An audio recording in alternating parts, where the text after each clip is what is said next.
Olá, mundo samba, olá, Carnaval de São Paulo, sejam bem-vindos ao podcast Sampa Samba. Eu sou o Emerson e agora nós voltamos quase que em definitivo, né? O podcast deu uma parada por causa de questões de fala, né? Há umas 3, 4 semanas a minha voz teve um problema que eu tenho desde criança, né? Exatamente, eu tenho operação em cordas vocais desde quando eu tinha 10 anos. Então a voz nunca foi meu forte, muito grande. E além de ter aqui o podcast, também sou professor, então a voz às vezes falha, né? Infelizmente dessa vez falhou. A gente vai voltar agora com o podcast. A gente vai ter agora o podcast nesse fim aqui de agosto, mais setembro, outubro e novembro. A gente vai dar uma mini parada e a gente volta para dezembro para as questões referentes ao Carnaval de 2025. Então a gente só vai ter até novembro episódios sobre Carnaval de 2025 no Enredou, quando a gente vai falar das nossas primeiras impressões sobre os enredos. Depois, só em dezembro. E aí, quem tiver ansioso, espere até dezembro. Quem não tiver ansioso ou não quiser aguentar, paciência, né? Basicamente isso. Hoje a gente volta aqui no nosso podcast para nossa série Grandes Criadores, para falar de talvez um dos principais artistas do carnaval brasileiro, um dos principais artistas do Brasil. Se a gente está falando do Brasil, da América Latina, né? A gente vai falar hoje de Otávio da Silva, nascido no Rio de Janeiro, em 13 de agosto de 1924. Viveu tudo, né? Viu muita coisa. Viu a Revolução de 30, a Revolução Constitucionalista, viu o Estado Novo, viu Juscelino Kubitschek, viu a ditadura militar, viu o Jânio Quadros, viu o João Goulart, viu tudo isso. E nesse meio termo também experimentou muitas coisas de mudanças, inclusive na arte brasileira e do próprio carnaval. E a gente está falando, portanto, de Talismã, um dos grandes artistas, campeão na camisa verde e branco, passou pela Rosa de Ouro, passou pelo Morro da Casa Verde e outras escolas, além de ter sambas, né, cantados por Helena de Lima, Raça Negra, Jair Rodrigues, também Tom Zé, Bete Carvalho, e entre outros tantos. E para falar sobre o Talismã, a gente vai trazer aqui o Dinei, que é uma das poucas pessoas que se dedicou a estudar ele. Então, Dinei, seja bem-vindo novamente ao nosso podcast. E é isso. Com muito atraso, com muita demora da minha parte, senhor Emerson, e eu peço desculpa a todos. É um prazer estar aqui novamente batendo papo com vocês. É um prazer falar sobre Talismã. É um prazer poder ter contribuído, mesmo que nunca tenhamos trocado sequer uma palavra. Mas é importante poder ressignificar o legado de uma pessoa que ajudou em muito, principalmente para o cenário do carnaval paulistano. E eu posso até dizer para o carnaval brasileiro, pela dimensão que os seus trabalhos chegaram. Lembrando que Talismã não era apenas uma pessoa ligada ao samba. Muitas vezes a pessoa fala, ele era um compositor, ele era do carnaval, mas ele era artista plástico. E ele adorava, dentro da sua maneira, do seu trejeito, de fazer os seus materiais e, melhor ainda, não cobrava. ele fazia algo colocando o seu sentimento e dava de presente às pessoas. Ele presenteava as pessoas com a sua arte, com os seus materiais. Tem muita gente do meio ainda que tem em suas casas, suas residências, peças feitas pelo Talismã. E isso é bonito demais, cara. Era a forma singela dele agradecer as pessoas que contribuíam com a sua passagem ou de alguma forma na vida dele. Sim, tem uma coisa que você escreve, né? Também é uma coisa que também acho que é significativa, né? Porque, querendo ou não, a gente está falando de uma pessoa que nasceu no Rio de Janeiro, né? E tem uma formação lá. E mesmo que você não seja ligado a uma escola de samba no Rio de Janeiro nos anos 30, 40, você, querendo ou não, você vive o carnaval, porque o carnaval faz parte do Rio de Janeiro, né? Principalmente nos anos 30 e 40, que o carnaval era parte do discurso oficial do Estado brasileiro, né? Mas ao mesmo tempo você coloca que ele é uma pessoa tímida, né, dentro dessa realidade, né? E a gente sabe que toda pessoa genial tem um pouco de timidez, né? O quanto que disso, né, cria, né, essa mística, de certa forma, no Talismã, no sentido de que É uma origem comum a todo mundo do carnaval? Com certeza. Mas esse traço da timidez é uma coisa que dentro do mundo carnavalesco, muita gente não percebe, né? Mas muita gente tem esse traço, né? Inclusive. Sim, eu até cito no material que eu construo sobre ele, a primeira palavra, o primeiro trecho que eu coloco é que se um violão se torna mágico quando se ganha um toque de um gênio. O que o Talismã não falava, não era aberto à fala, ele era absurdamente explorado na maneira das construções de seus sambas, né, das suas obras, numa singeleza, de uma melodia, de uma escrita muito além do que os sambistas da época construíam. E acho que a maneira primorosa que ele coloca a ideia dele, toda essa genialidade para fora. Além da questão de ele também nunca se prender àquela mística, o Emerson, de o Octávio da Silva é uma pessoa e o Talismã é uma outra pessoa, como se fosse uma tomada, sabe? O Octávio liga em um determinado momento, enquanto o Talismã descansa, e aí vice-versa. Nunca teve esse choque de realidade se tratando dele. Tanto que, para ele não ser indelicado com as pessoas, ele chamava todos de Mumu. Os mais próximos, ou as pessoas que ele conhecia que estavam ali no meio, ele, ô Mumu, Mumu, Mumu. E eu vi que, a princípio, eu pensava, pô, Mumu deve ser o apelido dele. Né? Mas aí eu fui conversando com um e fui batendo papo com o outro. Ele aí sempre a pessoa falava, ele tinha a maneira carinhosa de falar, Mumu, vamos fazer tal coisa assim, assado, ou Mumu, vamos fazer. E era a maneira dele não ser indelicado quando até ele não lembrava do nome da pessoa. Uhum. Então ele meio que caracterizou isso dentro da sua forma de viver e a sua forma de pensar. Acho que um cara que tinha uma genialidade tão aguçada que ele falou, vou procurar atalhos aqui para mim também não me perder dentro da minha própria criação. E a maneira, um detalhe assim impressionante, quem me descreveu isso foi o Zé Nível Gaspar. Ele ia muito na casa do Zé Nível na aclimação, principalmente no período dos anos 80, que vivia na casa do Zé Teresa Santos, Talismã, Ideval, Zelão, eles iam muito. Quando a gente pensa em composição e construção de samba enredo, a gente pensa, o cara trabalhou, e aí ele foi para casa dele, depois ele jantou com a esposa, sei lá com quem for, e depois ele foi compor. Aí, por volta de umas 10 da noite, ele já estava em casa. A primazia de tudo isso é que muitos sambas que a gente conhece hoje nasceram às 2 da manhã, tomando cerveja, numa segunda-feira, numa terça-feira, sabe? As noites musicais da casa do Zé Nível iam além. E o Talismã ele tinha como preferência o período noturno para explorar essa criatividade. Então isso também denota-se que o cara ele tinha uma atividade durante o dia, e ele foi por muitos anos ele trabalhou na CMTC, que era a Companhia Metropolitana de Transportes Coletivos da cidade de São Paulo, a Companhia Municipal de Transportes Coletivos, fez a correção, e depois ele tinha outras atividades. Ele chegou a ter uma garagem, ele ter uma oficina, teve um ateliê, e nesse período ele tinha uma atividade durante o dia, e na parte da noite ele tinha uma outra atividade, que era exatamente a música.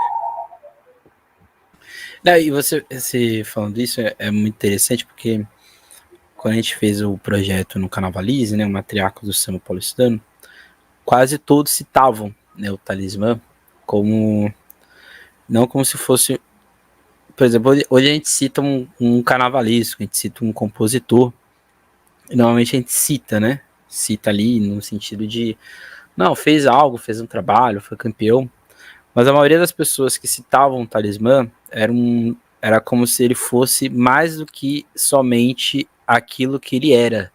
É como se ele fosse, de fato, como posso dizer, uma pessoa à frente da sua realidade. Não estou querendo fazer uma comparação, mas é como se ele fosse trazido como as pessoas falam do Joãozinho, né? O João, ele é sempre reverenciado como se ele fosse a pessoa, e ele é, né? Aquela pessoa que foi além do que era possível e do que as pessoas imaginavam. E eu percebo, quando as pessoas falam Talismã, a mesma coisa, né? Porque ele tem uma contribuição muito maior na camisa verde e branco? Tem, mas todas as escolas de samba, de algum motivo, citam o Talismã como se ele fosse uma figura extremamente essencial para a gente entender o que é Carnaval de Escola de Samba de São Paulo. E é muito por causa disso, né? Porque essa simplicidade, né, de certa forma, gera, né, essa dualidade da mesma pessoa, gera isso, né, querendo ou não. Não só isso, mas, pô, você falou e até arrepiou aqui, porque eu pensei, lembrei de pessoas, e aí você foi muito sucinto, Emerson, porque teve pessoas que eu ouvi falando sobre o Talismã, que ele nunca compôs nada para a escola. Uhum. E tô falando pessoas, logicamente, de uma faixa etária muito maior do que a minha, mas que tem um olhar para o Talismã como pessoa, de uma pessoa gigantesca ao nível dos grandes baluartes do samba de São Paulo, como Madre Eunice, seu Carlão, seu Nenê, Carlos Alberto Tobias, seu Inocêncio, seu Dionísio, pela maneira com que ele foi um Pelé, que é o termo que nós usamos hoje, né? De tudo aquilo que ele quis fazer como vida. Ele foi um excelente compositor, ele foi um excelente artista plástico, ele foi um excelente carnavalesco. Os grandes carnavais que ficaram registrados na história do Camisa Verde e Branco têm a mão do Augusto Henrique, mas tem a parceria com o Talismã, porque o Talismã ele era, além de compositor, né, além de fazer parte da velha guarda, vou usar o termo velha guarda hoje, porque na época não era velha guarda, né, era a ala de compositores do Camisa Verde e Branco, uma das maiores alas de compositores do país, com mais de 250 nomes, de sambistas assim, Arlindo Cruz, Zeca Pagodinho, mas assim, Nefe Caldas, diversos grandes nomes da cultura popular brasileira são vinculados a essa ala dos compositores. O Talismã, além de fazer parte dessa ala dos compositores, que hoje é velha guarda musical da escola, ele também ajudava na construção do carnaval do Camisa Verde e Branco. Essa semana mesmo eu coloquei no X uma contribuição dele do carnaval de, se eu não me engano, 84, 85, que ele fez parte no Camisa Verde e Branco.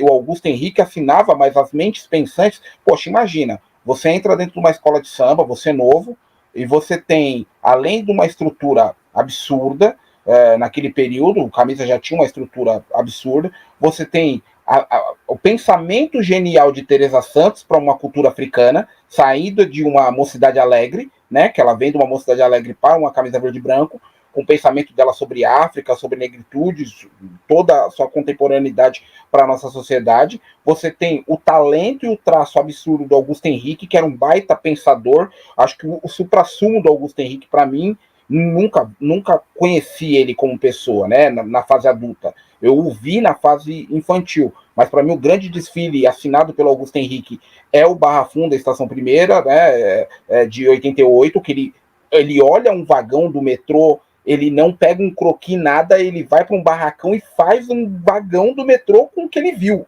Isso é genial, o metrô não cedeu nada para ele. E você tem um Talismã, que tem uma cabeça extremamente brilhante para vários pensamentos, e vem já de um processo Camisa Verde e Branco, oriundo do cordão Camisa Verde e Branco da década de 70 e entra dentro da estrutura escola de samba. Se modifica muito quando você sai do cordão, porque você muda toda a questão musical que existia do cordão em fantasias e entra para esse conjunto alegórico que a gente conhece hoje. E o cara meio que não se perde. Ele fala, não, peraí, se eu conseguir fazer isso no cordão, eu consigo fazer isso aqui como escola de samba. E ele continua a fazer. E acho que continua a contribuir pro Camisa Verde e Branco, ao ponto dele, depois, posteriormente, ir parar no Rosas de Ouro, né? E aí ele fica mais famoso no Rosas de Ouro pela contribuição musical do que propriamente pelo próprio carnaval. Mas ele tinha uma coisa muito curiosa, o Emerson. Nessa passagem no Rosas de Ouro, muita gente citou que era o seguinte, poxa, Talismã, canta um samba aí, um samba seu, Ele falava assim, você quer ouvir meu samba, você vai no Camisa. Eu tô no Rosas de Ouro para uma outra atividade. Aqui eu não sou cantor. Você quer ouvir eu cantar, você vai na minha quadra. Aqui na quadra de vocês eu vim para ajudar na questão plástica. Né? E ele acaba contribuindo e muito para essa construção plástica desse período do Rosas de Ouro. Mas a parte, o elementar Talismã, se você quiser encontrar, você vai encontrar na Barra Funda. Não, e é importante dizer isso, né? Porque um dos motivos de ele estar aqui na nossa série é porque, querendo ou não, embora não tenha, talvez nessa época não tinha esse nome dessa forma, a gente pode considerar ele como um grande. E aí sim, eu estou fazendo uma crítica a todos vocês, todos os diretores de carnaval de São Paulo, porque a maioria deles não chega ao pé, do meu ponto de vista, do que ele foi, porque ele era uma coisa que ninguém dava esse nome para ele, né? Sim. Porque quando você fala da questão da camisa verde e branco, né, é importante sempre pontuar, porque ele vai ter os títulos como cordão, né, primeiro, e ali ele já coloca uma grande pressão nas outras escolas, que era exatamente essa questão visual, que só, vamos dizer assim, com quem conseguia fazer de fato era o Peruche e o Nenê, ali com as suas limitações também, né? E quando ele chega na camisa faz isso, ele começa também a modificar questões musicais. O próprio símbolo da escola, né? Ele é uma das pessoas que ele é o grande idealizador da ideia do trevo. Então, assim, ele de certa forma passa por essa modificação do cordão ser o grande epicentro de São Paulo.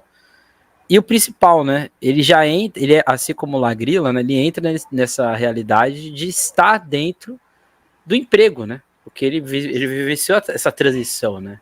Ele sai, sendo essa pessoa tímida que a gente disse, né? Ele mesmo dentro dessa timidez, né?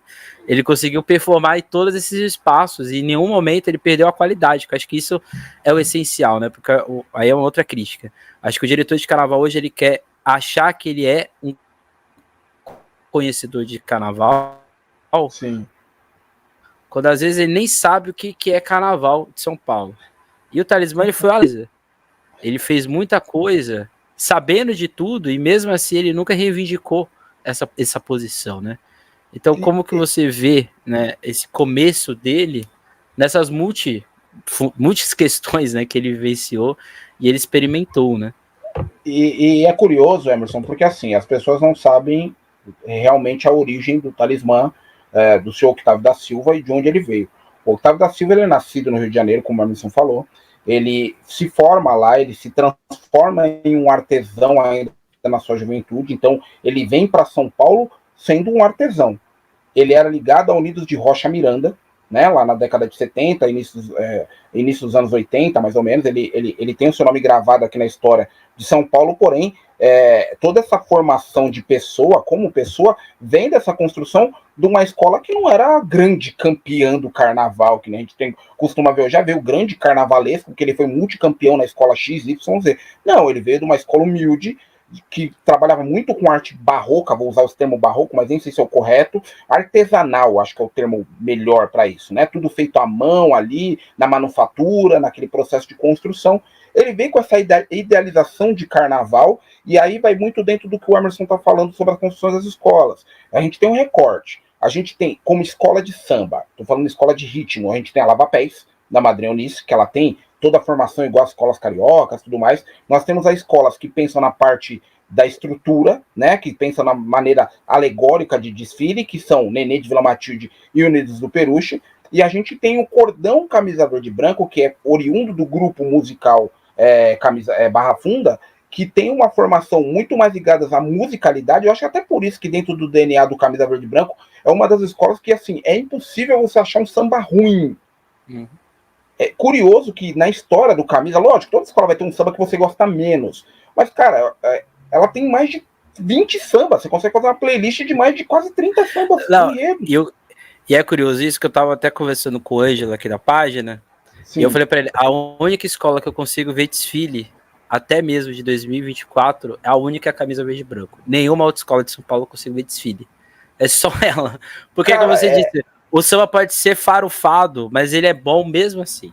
Né? Cara, é absurdo. Se você pegar qualquer ouvinte aqui que estiver acompanhando, você pegar, mesmo que você não conheça camisa verde e branco, se você entrar na qualquer plataforma digital que você queira, se você pegar todos os sambas dos anos 80, de 80 até 90, você ouve todos e você gosta de todos e você acha que todos foram campeões. Essa é a X a questão. Na sua visão, ela ganhou 10 campeonatos seguidos, se você for ouvir, porque são 10 obras, assim, maravilhosas. Não todas são do Talismã. E se você puxar de 77 para baixo, você tem uma discografia completa, cara. E você vê que parece que no signo da escola, ela se transforma numa escola que ela, como obrigação, ela tem que entregar sambas muito bons. E ela coloca isso dentro do seu DNA musical, como formação, e muito de dedo, de responsabilidade é do Talismã. Tem pessoas que vão ouvir aqui e que não têm a mínima ideia de que o hino do Carnaval de São Paulo tem como assinatura o Talismã. O hino do Carnaval de São Paulo, para quem não conhece, é biografia do samba. É um samba composto para o Camisa Verde e Branco, que é considerado o samba hino do Carnaval de São Paulo. Ele é o hino, ele é obrigatório para quem fala que é do métier, para mim, é obrigatório saber sobre esse samba. E para quem já foi em algum encontro de velha guarda ou qualquer movimento ligado à União das Escolas de São Paulo, né, a União das Escolas de São Paulistana, a UESP, sabe que a velha guarda ela abre seus trabalhos cantando biografia do samba, porque é o grande hino. Então você vê, quando a gente cita aqui o tamanho da representatividade do Talismã, poxa, a gente em poucos minutos já citou da responsabilidade dele, da grande formação plástica, da grande formação dentro da própria escola de samba como pessoa e da grande formação musical que ele tem, a responsabilidade de construir caminhos que eu acho que nem ele imaginava que ia construir pela timidez que ele tinha. Ver como é reflexo da genialidade que o Talismã manteve para a construção de tudo isso. Aí indo por outro caminho, né, ainda mantendo aqui, né, porque ele era amigo, né, de Geraldo Filme, do Silvio Modesto, Toniquinho Batuqueiro, Zé da Casa Verde, Zezinho do Banjo, e por algum motivo e algum destino, né, que a gente sabe porquê, né, mas todos eles se encontram e todos eles encontram uma única pessoa que a gente já, inclusive, aqui já abordou aqui no nosso podcast, que é o Plínio Marcos, que aí ele entra nessa questão do teatro. E aí, de novo, né, sem querer ser chato, mas eu sou historiador, num contexto de ditadura militar. A gente não está falando de qualquer contexto, a gente está falando de um contexto em que pessoas negras estão performando no teatro, Balbina de Ançã, Jesus Homem, Humor Grosso e o mais, talvez mais conhecido, que é As Quebradas do Mundaréu. E, querendo ou não, ele participa de todos eles, né? E também compondo, né?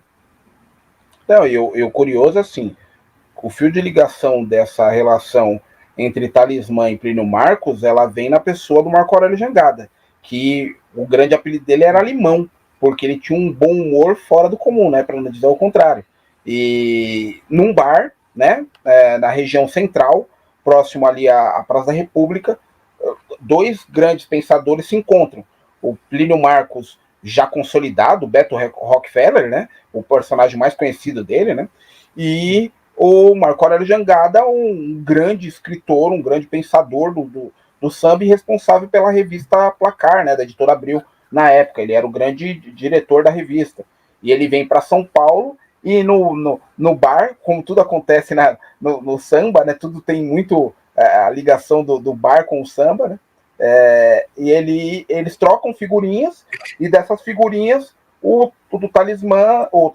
Marco Aurélio Jangada ele começa a fazer parte de algumas atividades do teatro do Plínio Marcos, de algumas construções. E quando o Plínio Marcos começa a construir peças que têm ligação musical, ele automaticamente ele pede ao Jangada que tragam pessoas que sejam do samba, que ele conheça.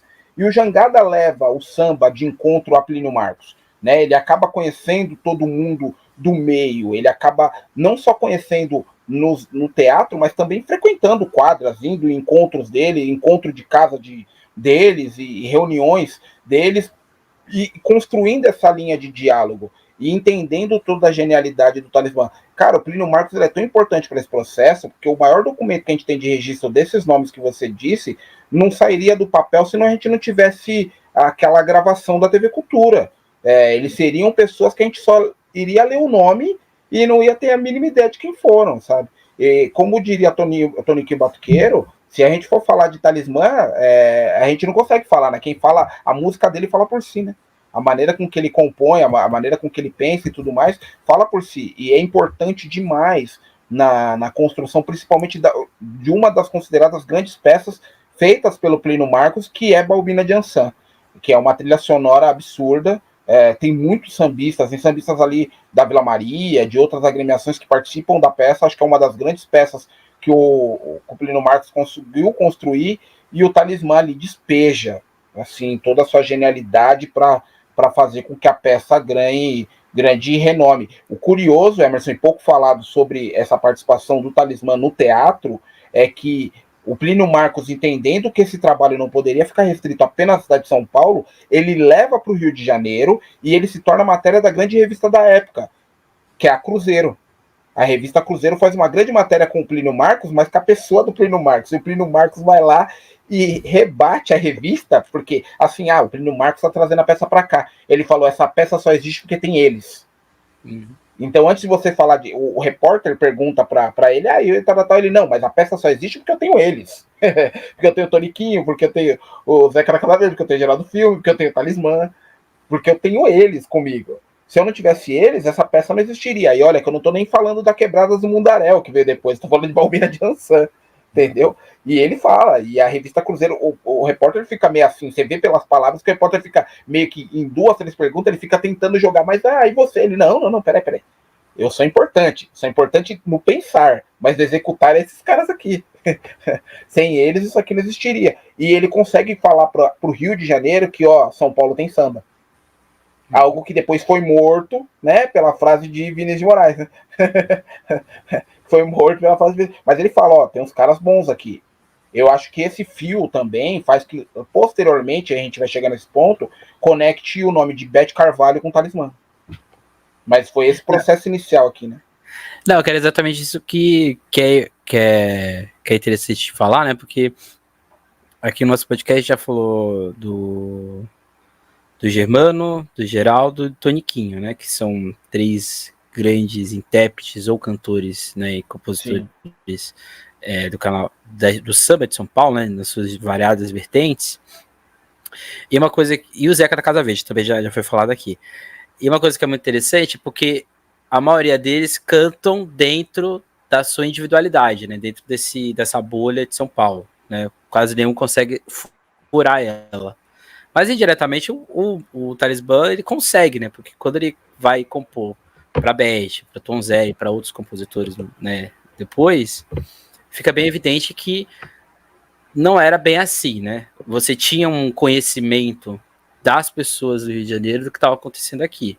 Talvez só não tivesse uma repercussão como tem, por exemplo, hoje um compositor, talvez de São Paulo, compondo para alguém do Rio, mas naquela época a repercussão não existia, né?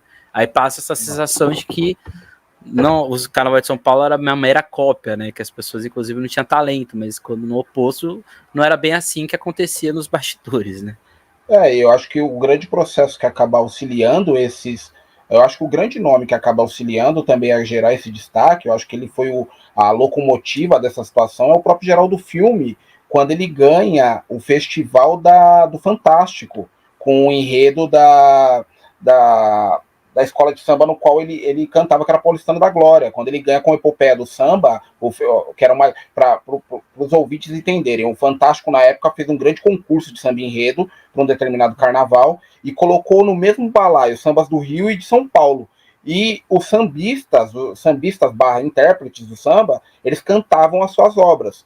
E o Geraldo Filme cantou o samba do Paulistano da Glória, epopeia de um samba. E aí, na disputa por votação, que eu não sei qual que foi o sistema, telefone, fax, pombo correio, não sei qual que foi o sistema que a Globo utilizou na época, o Geraldo Filme desbanca sambas como do Jamelão na Mangueira, Moça da Dependência de Padre Miguel com Ney Viana, ele desbanca essa e acaba conquistando e mostra para uma mídia enorme que tinha televisão na época, né, e tem até hoje, ele mostra para o povo que não enxerga o Carnaval de São Paulo, fala, olha, tem samba em São Paulo. Ele meio que coloca a locomotiva à frente e ele abre caminho para chegar a esse outro cenário. Quando o Geraldo Filme se vincula à peça do Plínio Marcos e o Plínio Marcos já tendo o nome que ele tinha pela sua carreira, pelas suas construções, Barrela, entre outros trabalhos, ele chega na maior capital do país, que era o Rio de Janeiro, né? E ainda é até hoje, mesmo o governo sendo em Brasília, o Rio de Janeiro ainda tem sua potencialidade, ainda mais relacionada à cultura.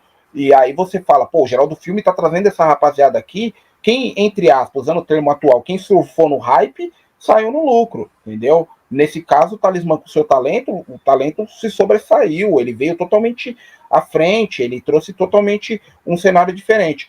A ligação entre o Talismã e o Tom Zé, ela se diferencia porque o Tom Zé, e aí a gente vai fazer novamente uma menção, o Tom Zé já gravou vídeo, uma hora todos nós vamos partir, ele vai partir também, mas acho que ainda vão continuar batendo na tecla que o samba Sonho Colorido de um Pintor é do Tom Zé. O samba não é do Tom Zé, o Tom Zé já gravou um vídeo sobre isso, falando que ele mora e morava, eu acho que ele mora ainda na Rua Conselheiro Brotero, e o Camisa Verde foi ensaiar na porta da casa dele, passou na janela dele, e ele ouviu a música, ele falou, poxa, que obra absurda. Imagina, cara, uma pessoa cantando Sonho Colorido de um Pintor, ela já é linda. Agora imagina uma manifestação com uma procissão, passando com várias pessoas cantando aquele samba. Pô, isso você entrando no ouvido de um músico com talento do Tom Zé, deve ter, nossa, fervilhado a cabeça dele.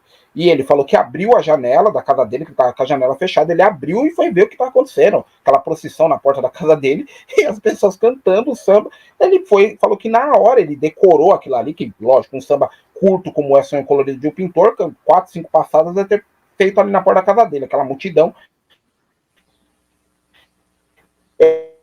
Ele gravou aquilo ali na mente, pegou o violão dele e foi atrás. Depois ele foi querer saber quem era o dono da obra. Foi aí que ele deu de encontro com o Talismã e no ato ele, Tom Zé, estourado no nosso país, com um grande músico que ele é, um grande compositor e letrista e afins, ele registrou essa obra e foi lá e gravou e colocou no CLP e foi um sucesso fora do comum. Só que aí o sucesso foi tão grande que o nome do Talismã como compositor, como acontece nesse país, foi para segundo plano, e aí começaram a falar que a música era dele. Aí já nos anos 2000 e pouco ele falou, ó, gente, pelo amor de Deus, a música não é minha.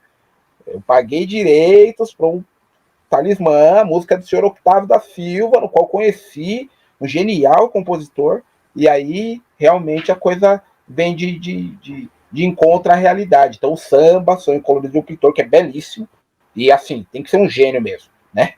O que ele fez ali, não dá, cara, não dá.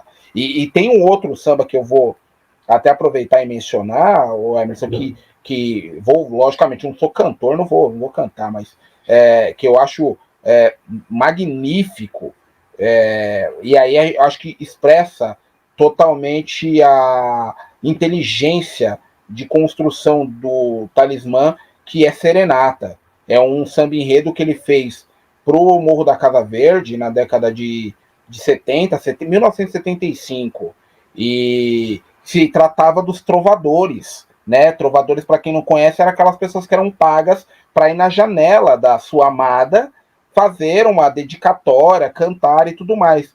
E ele é pego nessa condição de fazer um samba para esses trovadores que ele coloca como uma pessoa que ganhava o seu pão, né, mas que vivia uma solidão tremenda. E aqui eu vou citar um trecho, Emerson, pedindo a licença a todos, sobre esse samba que eu acho assim,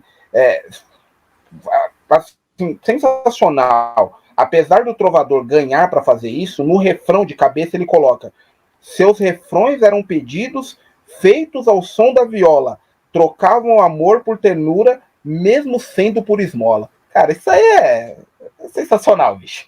Não é uma letra de um... Imagina, 2024/25. Vai ter um samba enredo com a frase esmola, bicho. Cara, só gênio pra fazer isso, cara. Não, aí, indo pra essa parte aqui, né, final da questão dele, antes de a gente encerrar, né, mas indo pra parte mais pro final, que é essa questão de relação, né, porque é uma coisa que, não sei se é infelizmente, alguns não veem como infelizmente, né? Mas mesmo nessa lógica empresarial que ele vai vivenciar, né? Seja na Rosa, no Morro, na Vila Maria, esse apego dele, ele nunca escondeu ser do Camisa. Coisa que hoje algumas pessoas têm até medo, né? Não, mas não é bem assim. Eu estou aqui, mas eu estou lá, mas eu estou aqui, né? E eu acho que é uma coisa interessante, né? Porque tem nomes do Carnaval de São Paulo que eles são emblemáticos em uma escola, mas porque eles ficaram ali boa parte da vida deles. Mas o Talismã nunca teve medo, né? De falar, não, eu estou aqui, mas eu estou lá. Né, eu estou aqui, mas é lá que eu estou de fato, né? Que é uma coisa que, infelizmente, dentro da nossa realidade de carnaval, né? É uma coisa meio futebol, né? Muita gente fala que não, mas é muito futebol isso, né? Meio que diplomático. Nossa, não é bem assim, eu estou aqui, né? Eu sou daqui agora. Mas ele nunca teve essa questão, mesmo que na Rosa de Ouro ele recebesse mais, né? Ele é o compositor, e é interessante, né? Porque a mocidade, ela contratava um monte de gente, né? E o seu Basílio tinha, assim como o seu Juarez, ele sempre queria ter muita gente, mesmo que ele tivesse que pagar todo mundo, mas ele queria muita gente ali para gerar qualidade, né? E mesmo assim, ele é interessante, né? Porque ele transitou nisso, né? E em nenhum momento ele perdeu esse lado, né? Apaixonado do camisa, que ele cantava no ponto chique e assim por diante, né? Cara, é impressionante porque assim, ele sempre teve o prazer de ser camisa verde e branco, nunca escondeu isso de ninguém. Ele pega a transição do camisa duro, durango, difícil de fazer carnaval, num processo de mudança, sai o seu Inocêncio, ele pega toda essa formação, né, Emerson? Ele pega seu Inocêncio com ele pega seu Dionísio com a saúde já bem debilitada, ele reconstrói o pavilhão. Para quem não conhece, eu coloquei no Twitter essa semana o primeiro pavilhão do Camisa Verde e Branco. Ele era um cometa em direção a uma estrela, o símbolo. Eu coloquei a imagem dele. Eu tenho a imagem do seu Dionísio segurando esse pavilhão. Ele reconstrói esse pavilhão, que esse pavilhão era mais ligado ao cordão, Camisa Verde e Branco, né? O cordão era mais ou menos uma flâmula, era diferente o pavilhão. E aí ele constrói o pavilhão do Camisa Verde e Branco, ele desenha esse pavilhão, que é o trevo, que carrega até hoje, e vai carregar por anos a fim, a grande identidade do apaixonado pelo Camisa Verde e Branco. Ele pega essa transição do falecimento do seu Dionísio, a ascensão do seu Inocêncio como grande mestre ali, grande conhecedor, grande cabeça pensante, ele finda esse processo do seu Inocêncio e a transição para o seu filho, Carlos Alberto Tobias, num dos momentos que Camisa Verde e Branco se transforma na grande coqueluche do Carnaval de São Paulo, e eu vou usar esse termo não porque ela era uma novidade, era uma senhora escola, e uma escola que recebeu Gonzaguinha, bicho. Ela recebeu Rita Lee, Gonzaguinha, Casagrande, Vladimir, era um polo democrático dentro de um país que estava numa ditadura. E a escola de samba se coloca na posição de vou receber e abrir portas para um mundo de intelectualidade. Você olhar num camarote de um camisa verde e branco, um Talismã, você olha um Nef Caldas e do lado tá o Gonzaguinha tomando cerveja com Sócrates. Cara, é uma coisa assim fora do comum. Se a gente olha para o cenário hoje da nossa realidade, é como você vê a Anitta, sei lá, na quadra do Morro da Casa Verde, bicho. Não sei. Seria mais ou menos isso, essa ligação. Ao lado, não sei, do Mark Zuckerberg. Pode ser, não, seria esse fio, mas você vê como ele se constrói, a escola se constrói, o Talismã enxerga tudo isso, ele vê isso, ele muda de escola, ele vai para outra escola, igualmente ao Lagrila, igualmente a outros nomes que aconteceram no Camisa Verde e Branco, mas ele retorna a esse Camisa Verde e Branco e ele fica literalmente até o fim, até o seu fim de vida, né? Até os seus últimos momentos ele ainda continua lá, tanto que ele era morador da Rua Albuquerque Lins. Ele morou na Rua Albuquerque Lins por boa parte da sua vida até o limiar, né? Ele viveu lá, ele morava próximo à garagem da CMTC, onde ele trabalhou durante muito tempo, e ele teve o seu espaço de lazer, vamos dizer assim, de lazer mental, né? Na Rua Albuquerque Lins, número 218, no bairro da Barra Funda, próximo ao Camisa Verde e Branco, não é tão distante do Camisa Verde e Branco. E ele sempre respirou, ele sempre pensou o Camisa, ele raciocinou o Camisa, idealizou o Camisa, principalmente nos momentos áureos, né, do carnaval, antes, eu vou usar o AA, antes AMB, ele não vivenciou o depois AMB. Aí ele já estava literalmente fora desse meandros do carnaval, do carnaval moderno que nós vemos hoje, né, o termo utilizado, né, mas ele já não fazia mais parte desse nicho, porém ele vivenciava ainda esse período. A minha tristeza, Emerson, é saber, de certa forma, que nesse período onde ele já estava no limiar de vida, eu não tinha, logicamente, conhecimento, mas já estava no meio do carnaval, porque eu começo em 91, né? Começo no carnaval em 91, a trabalhar com o carnaval em 91. Mas esse período, os grandes nomes do mês estavam vivos. Madrinha Eunice, Geraldo Filme, Zeca da Casa Verde, Toniquinho Batuqueiro, Talismã, e desses todos, o único que está aqui ainda hoje é o Silvio Modesto. Né? O único que está aqui entre nós ainda é o Silvio Modesto, seu Carlão com uma saúde mais debilitada, mas ele é de outro panteão, né? E eu não tive o privilégio de ver, desses nomes, eu só tive a oportunidade de falar com o seu Nenê, não tive a oportunidade de falar seu Carlão claramente, mas com o seu Nenê e o Talismã não tive essa oportunidade, mas você vê como é importante a maneira com que ele pensou, a maneira com que ele idealizou, e ele tinha esse carinho. Acho que vai muito mais de ser uma pessoa, tipo assim, contratei o Emerson para desenhar um logo para mim, fazer uma arte para mim. Ele realmente, se esse pavilhão se ele, cada lantejoula que é construído esse pavilhão para fazer esse trevo, cada parte dessa lantejoula é um pedaço do talismã que está ali, né? Todo o carnaval, toda vez que vai para uma Dona Saúde ou para quem seja contratado para fazer o pavilhão principal ou reforçar esse pavilhão principal, é um pedacinho de talismã, é um pedacinho de Dona Sinhá, é um pedacinho de Seu Inocêncio, Carlos Alberto Tobias, dos grandes nomes que esse camisa verde e branco tem, Zulu Pereira, Simone, Magali, de todos eles que ajudaram a construir e fazer esse pavilhão tão grande, né? Então acho que é um pouquinho desse sentimento que eu acho que ele carregava no peito. Quem gosta, gosta mesmo. Quem tem essa paixão realmente tem um fio muito próximo com o futebol. É isso. O Talismã ele faleceu em 24 de abril de 1990, né? Ele é o ano que inclui. Ele não viu literalmente, ele, né? Nem se fosse possível, ele não teria visto o Sambódromo de fato, né? Ele falece nos anos 90. Ele vai ter um álbum que vai ser lançado pelo Sesc, né? Talismã Negro Maravilhoso, que é inclusive um samba que ele ajudou a fazer. E de forma bem tardia, como se fosse uma forçação, como se alguém tivesse com uma espada atrás dela, o nome dele se tornou parte, né, do espaço cultural da Fábrica do Samba em 2023, né, a gente está em 2024, então ele morreu em 90, né, só em 2023 que perceberam que ele faleceu pelo jeito, né, e mesmo assim foi com uma grande pressão do povo, né, porque o povo teve que lembrar dele para que a tal instituição lembrasse dele, né. Mas aí você citou o Silvio Modesto, né? No seu texto, o Silvio Modesto diz que para ele era um professor, né? O que essa geração atual do carnaval deveria aprender, principalmente, com o que o Talismã fez para o carnaval de São Paulo? Lira e poesia. Para quem compõe, lira e poesia. É só pegar um samba dele, qualquer um dos sambas, nem precisa ser um samba campeão, mas você observar como ele tinha cuidado com a palavra, como a palavra tem poder e como a língua portuguesa ela tem poder. E ele tinha um cuidado. Os sambas deles não são grandes. Você pode ver, os sambas deles não são gigantes, mas parece que cada palavra foi encaixada milimetricamente ali naquele samba. E ele traduzia de forma muito clara e muito sucinta dentro dos seus sambas. Assim, se o tema do enredo era X, você poderia ler a letra do samba que estava ali. Não tinha nada rebuscado, nada. Não é fórmula. É simples.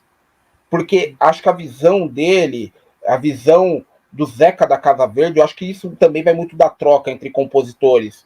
De que o Zeca da Casa Verde falava muito sobre isso, né? De que o samba bom é o samba que o povo sabe cantar, que ele consegue guardar para si e consegue repercutir.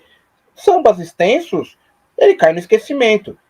Deixo aí para os amigos ouvintes puxarem, por exemplo, sambas dos últimos 5 anos atrás, se eles lembram. Muitos não vão lembrar. E nós que trabalhamos no meio, você sabe muito bem disso, Emerson. Que a samba de 3 anos atrás a gente não canta. Porque literalmente a gente não lembra. Não lembrando, quer dizer que ele não caiu dentro desse feitio. Mas tudo bem, me pede o samba de 1990 da Unidos de sei lá o que eu acho capaz de eu cantar para você tranquilamente.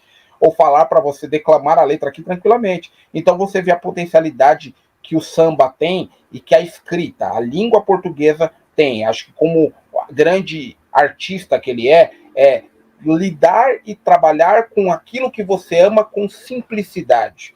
Porque mesmo com um jeito caricato, humilde, ele sempre foi muito simples. Tanto na forma de compor, quanto na questão artística, quanto na forma de pensar.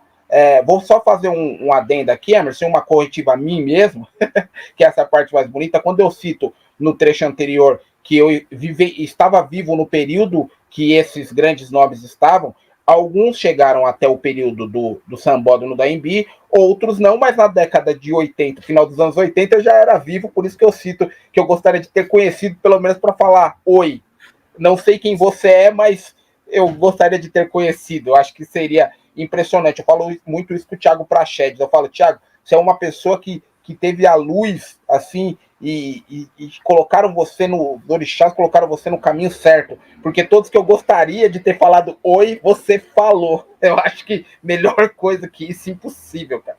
E acho que a grande lição, voltando ao talismã, a grande lição que ele deixa para todos nós é: seja original naquilo que você pensa, genial naquilo que você executa, mas tenha simplicidade na hora de colocar tudo isso em prática. E realmente o resultado vem conforme a maneira que você constrói.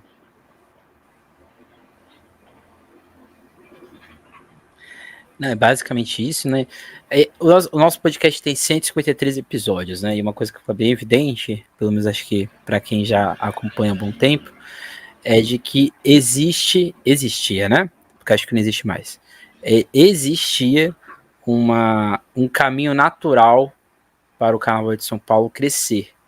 Isso era pelos nomes que a gente já viu aqui, né? Augusto de Oliveira, o próprio Fábio, né? Que ele chega no final, né, no início desse século, o próprio Talismã, né, o próximo da série Criadores que a gente vai ver é o Edson Machado. Era natural o crescimento do Carnaval de São Paulo, até mesmo popular, né, do público, mas fica evidente, pelo menos para você que nos ouve, para você que nos vê, que há algumas gestões, sejam das escolas e da liga em si, erraram a mão, né? Foi cerceando, como você bem disse, essa particularidade orgânica que esses artistas do Carnaval de São Paulo possuíam, que, né, eu acho que é muito interessante isso, né? Que você conversa com qualquer pessoa da velha guarda, eles sempre falam mal da liga, sempre falam mal da escola que ele tá, mas em nenhum momento ele desiste de estar ali, né? E isso é uma coisa fascinante até. E coisa que os jovens de hoje não têm, né? Eles simplesmente desistem, né? Principalmente coreógrafos, portas-bandeiras, mestres-salas. E acho que é isso que é o fascinante, né? Porque eles viram que é possível fazer algo. E acho que é isso que eles lembram, por isso que é tão nostálgico, né? Por isso que a gente até questionou a nostalgia aqui. Mas acho que é interessante isso, né? Porque fica bem evidente isso, né? É apaixonante, né, Emerson? Apesar dessa. Eu ter sido o grande. Não vou usar o termo grande responsável pelo nome do Talismã tá na fábrica do samba. Eu não levo esse título para mim. Apesar do carinho do Octávio da Silva Filho, que é o filho do Talismã e da família do Talismã, os agradecimentos de pessoas do samba que são vinculadas à Liga das Escolas de Samba, principalmente as velhas guardas. Eu acho que, a princípio, a minha ideia, que foram mais de 10 anos brigando para que chegasse esse acontecimento. Eu mesmo no dia não fui, no dia do evento, me resguardei, deixei esse evento para a família, até porque no menos carnaval o geral do filme foi bem claro. Não tem placa de bronze e não fica para a história. Sambista não fica. Tanto que até a grande estátua dele está largado no viaduto do Pacaembu. Nem na fábrica do samba está. Então você vê como realmente fica largado e não, sabe, morre sem glória. Literalmente é isso. Eu acho que a maior glória que poderia ter era exatamente ver esse carinho com a família depois de uma década de esquecimento. Foram uma década de esquecimento e eu há 10 anos publicando e batendo na tecla de que, deveriam ter alguma coisa. Cara, para mim, as ruas em volta da quadra do Camisa Verde e Branco tinha que ter o nome dos caras do Camisa. Que James Holland, o quê, cara? Tinha que ser ali, Rua Dona Sinhá, a outra, Seu Inocêncio, sabe? A quadra ter nome.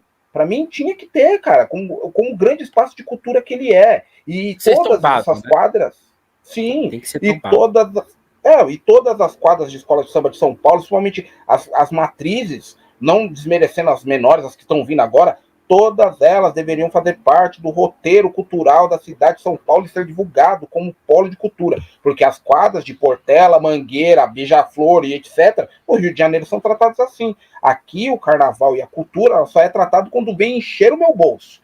E quando eu preciso de voto na eleição, já que é um ano eleitoral, é isso que nós estamos chegando. Quando precisa, a escola de samba é bem lembrada. Quando é necessário realmente se colocar no canal, no lugar de porta-voz de cultura, ela é subutilizada. Ela não tem o potencial de um MASP, de um MAN ou de qualquer outro espaço dentro da cidade de São Paulo. Acho que se a gente for fazer um ranking, a Casa de Cultura, nesse ranking, ela está até acima da quadra de escolas de samba. Sendo que a escola tem quadra de cultura que nasceu em 2000 e alguma coisa, e a quadra da escola de samba tem 50 anos.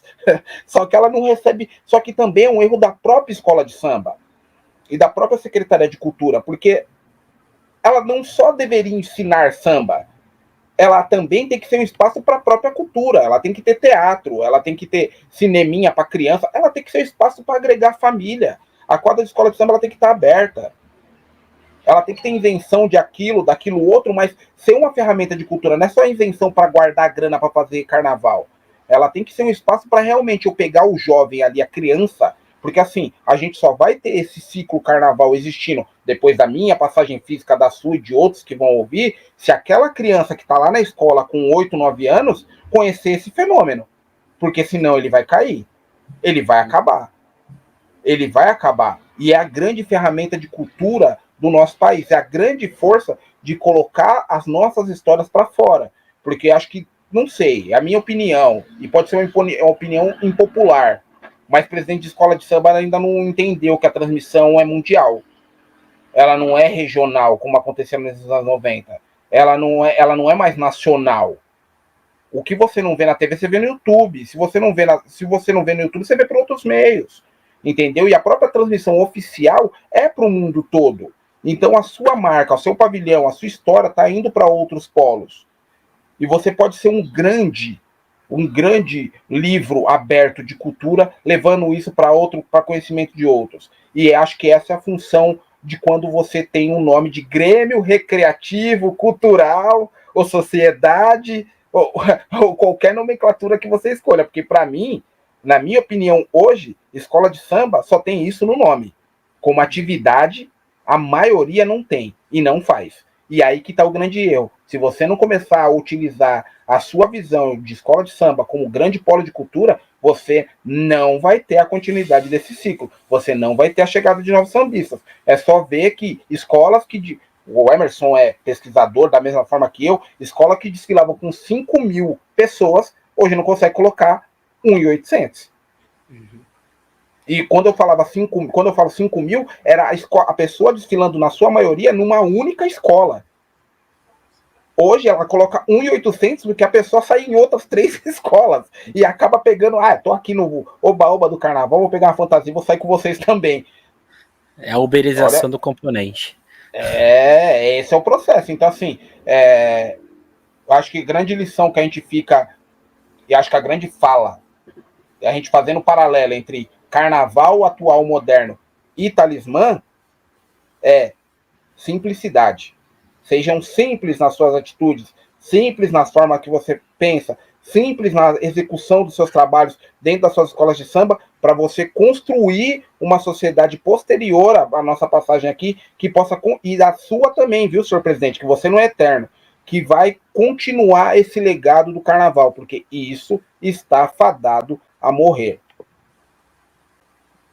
E complementando, vencer é importante, mas ele não pode ser a veia obsessora, tanto para quem é do especial e do acesso, para quem me conhece, para quem já sabe das ironias, sabe muito bem para quem está direcionado isso, tá?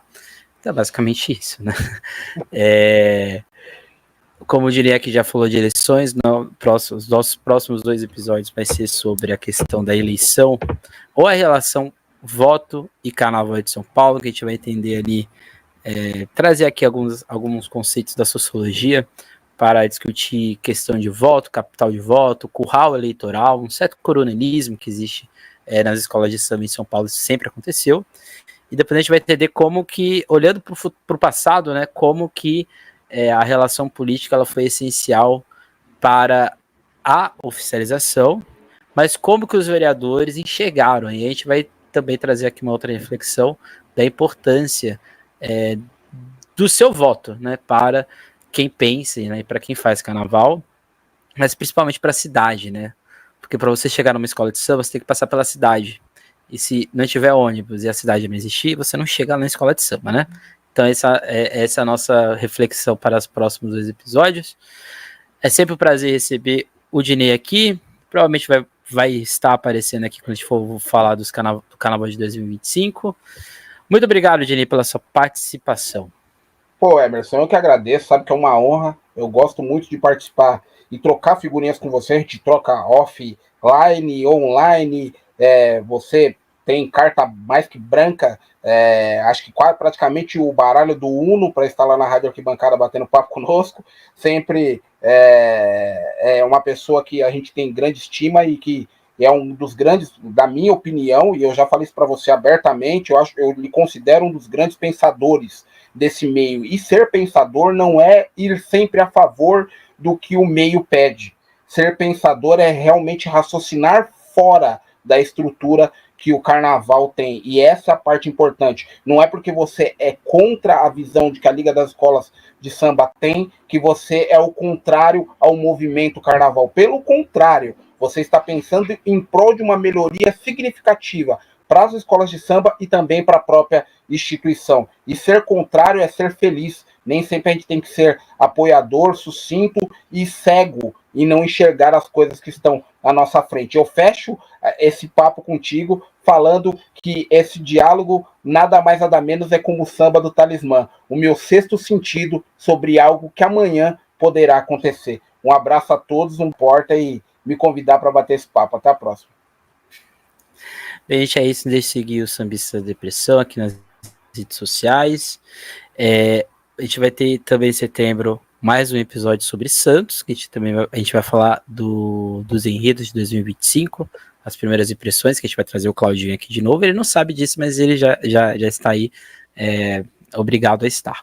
A gente vai também falar de Santos sempre que possível, né? Porque Carnaval de Santos sempre tem aquela dificuldade, mas é uma dificuldade que a gente aceita. Então não deixe de seguir o Sambista da Depressão nas redes sociais, aqui no Instagram, no YouTube, e eu não sei mais quais são as outras, no Instagram, no YouTube, no Facebook e no X Twitter. E não deixe também de seguir o Dinei, a Rádio Arquibancada, nas redes sociais, e sempre, toda semana, a não ser que aconteça alguma coisa, toda semana tem lá as discussões sobre o Carnaval de São Paulo na Rádio Arquibancada, com o Miguel, com o Dinei e outros convidados. É isso, até mais, nunca esqueçam e nunca deixem de sambar. Tchau.